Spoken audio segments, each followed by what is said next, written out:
All right, Daniel the Adjuster, wearing my trusty hat to keep off the rain. It is a rainy day in North Carolina, and we are on a roof. One thing we are checking on is we've got some interior leaks because of probably these guys right here, solar panels. So let's take a look.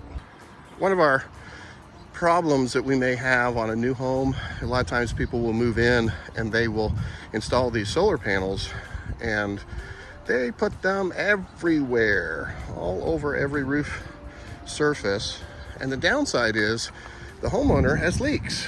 But interesting, I just simply walked up on this roof and in 5 seconds can probably figure out where the leaks are coming from. And that's because they do stuff like this, where whether it was a bracket they were using and they just did some temporary patching, they scuff up the roof really bad while they're installing.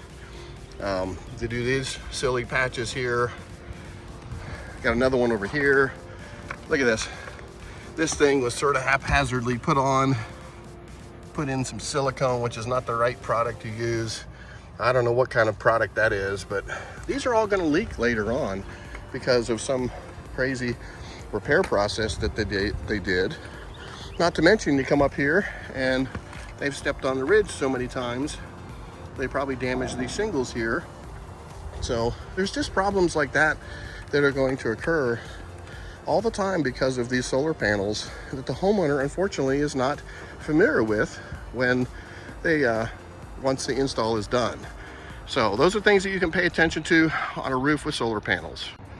Okay, so just a quickie for you guys to pay attention to these solar panels. These are nothing but trouble, and something that you want to pay attention to make sure that you're checking to see where these leaks are coming from. But hey, beautiful day, I think, because it's not raining. But anyways, Daniel the Adjuster here, helping you become the best adjuster. Take care.